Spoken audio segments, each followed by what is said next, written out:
Yes, guys, welcome back to the Irish Hotspur with your boy, Big Dave. And today we bring you the predicted lineup for our first home game of the season. There is something exciting about playing at home, and I cannot wait. And of course, it is a big one today as we welcome Manchester United down to the Tottenham Hotspur Stadium. But today we are going to carry out the Lord's work. We are going to turn the Red Devils into Jesus Christ. We are going to turn wine back to water with the purity of Tottenham Hotspur football. Now, let's get straight into the starting lineup. And today, in goals, we have gone with the one and only Venom Vicario. Now, he is coming for a lot of sort of scrutiny and maybe criticism on his debut performance, but also how he sort of settled into life at Tottenham Hotspur in general. But today will be a huge test of the guy's character and mentality. Now, in games like this, in time gone by, this is where Hugo Lloris's era sort of came to prominence the most in big games like this. So it will be a true test to see if we have really upgraded in the goalkeeper area or not. Now, let's move on to the left back, and we have gone with Destiny Udogie. Of course, very impressive on his debut. He's shown to the whole of the Spurs fan base that basically he can handle himself defensively, but is also good and comfortable on the ball going forward and really suits Ange Postecoglou's system. And for me, he's going to be a mainstay in this team in this new era. Now, let's move on to right back. And look, it's going to be a bit of a contentious one, but we have stuck with the one and only Emerson Royale. Now, I get it. There was a lot of sort of criticism again and scrutiny around his performance last week at Brentford. But for me, I understand that he had a mixed bag. Of course, he went up. He got the equaliser to bring us back 2-2. But he should have done a lot better defensively for Jan Wies's goal at Brentford. And he's got to realise the reason why he is preferred and the reason why Ange Postecoglou prefers him is because he's better defensively than Pedro Porro. So for me, he needs to show that today. Now, let's move into right-sided centre-back. And, of course, we have gone with the one and only Christian Romero. He is back after, of course, passing all the precautions on the concussion. And look, for me, I had no doubts about it whatsoever. This guy is an absolute warrior, and it's great to have our vice captain back in the squad and available. Now, moving on to the left-sided centre-back, we have gone with the one and only Mickey van de Ven.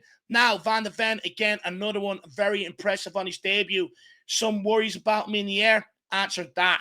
Very, very composed on the ball, very good on the ball, and all around defensively, very, very good. And for me, he has a major part to play in today's game.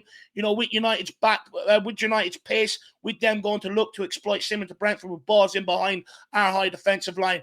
Mickey van de Ven's recovery pace is going to be absolutely crucial. So hopefully he lives up to that nickname, Flash. Now, let's move into CDM. And of course, we have stuck with the one and only Yves Bissouma. Now, Bissouma was absolutely quality at the weekend. He dictated the tempo of the game. This game is going to be a step up in quality and will be interesting to see if Bissouma can still pull the strings with the same effectiveness.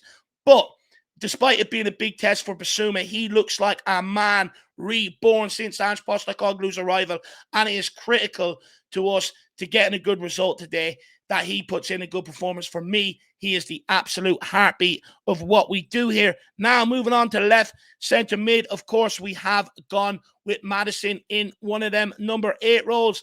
And the reason why we have picked Maddison is, of course, he finished the last outing with 2 assists last week. It's exactly what we paid the money for.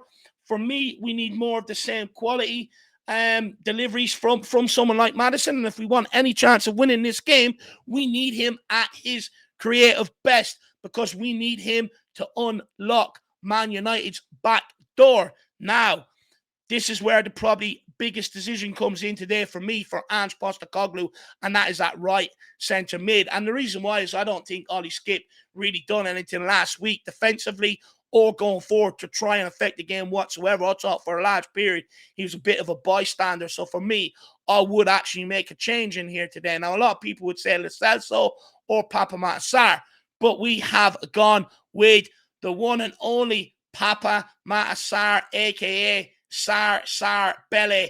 I cannot wait. Hopefully this guy does get the opportunity to start today. For me, the reason why I would start him over someone like Lo Celso is Lo Celso gives you a hell of a lot going forward.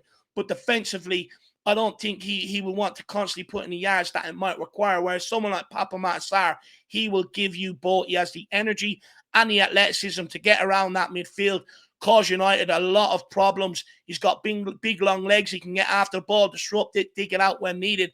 But also, this kid can play. When he came off the bench last week, I thought instantly he provided a bit of energy, looked to affect the game, and that's all you can ask for. And for me, I think this kid is just waiting for an opportunity, and I think he'll grasp it with both hands. Will Ange Postecoglou have the balls to make that decision today? Let's wait and see.